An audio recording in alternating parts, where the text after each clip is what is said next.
Argument Alice, Framework Freddy, Comparison Connie, Structure Sam, Delivery Danny, Rebuttal Rosie are the Dialogy Debate Super Team. They are here to help develop your superpowers.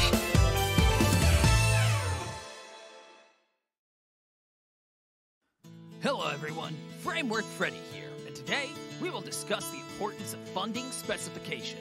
Like the concept of Agent Specification, or A-Spec for short, F-Spec is the common abbreviation for funding specification in debate. At its core, funding specification asks the pro team to answer two essential questions. First, who will pay for the proposal? And second, how much will it cost? Let's break down why the pro team needs to answer both funding specification questions in a debate. When answering who will pay for the proposal, the pro team should know where and how the money is generated. This question is different than answering the question of how much it will cost. For example, a group of countries paying to end world hunger is different from China paying for the project. The idea is even more extreme if we only ask individuals like Bill Gates and Jack Ma to pay for the project. Knowing who will pay for the proposal is an essential first step to specifying funding, as they will often experience certain benefits and disadvantages for providing said funding. However, once we decide who will pay, we need to figure out how to raise funds. At a basic level, governments have one of three ways to pay for expensive projects. First, the government can raise taxes. Typically, governments raise taxes when there's a need for a large amount of money over several years. Tax revenue can be a huge source of income for new projects, but is generally unpopular to its citizens. Second, the government can increase its deficit to pay for projects. Deficit refers to the yearly difference between how much a government spends and how much they make. If, for example, a government spends more money on programs than it raises in tax, we would say the government has a deficit.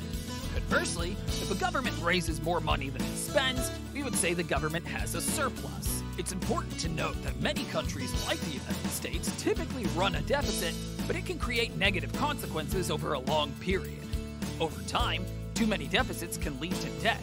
For example, if a government spends $1 million more than it raised through taxes in 2020, and then spends another $2 million more than it raised in 2021, we would say that a country has $3 million in debt.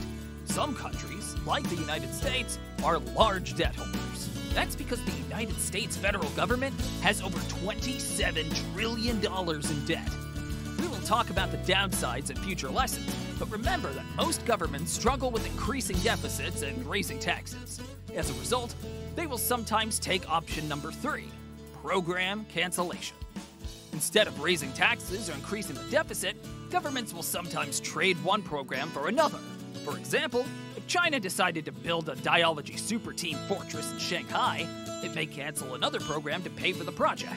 So, while the Super Team Fortress might bring some significant benefits, we need to compare its benefits with the previous program's benefits. That's because the old program will no longer exist. Trading a fantastic program for a good program is not in the government's interest or its people's. The final piece of this funding puzzle is to determine how much the proposal will cost. In general, a rough estimate of cost is acceptable. On topics like government should substantially increase investment in domestic transportation infrastructure, we should be willing to defend a significant expenditure from the government. We are talking billions of RMB. If, however, the pro's proposal asks to build 2 recycling centers in Shanghai, the plant's cost is still high, but not nearly the same level as transportation infrastructure. Try to determine if the proposal's costs will be non-existent, low, medium, or high. As always, remember that funding specification, or F-Spec for short, is another way for the pro to prove it knows the topic area, and the con to generate potential arguments. Not every debate will end in a discussion about funding, but some debates may call for the con to question the pro's funding mechanism. Good luck!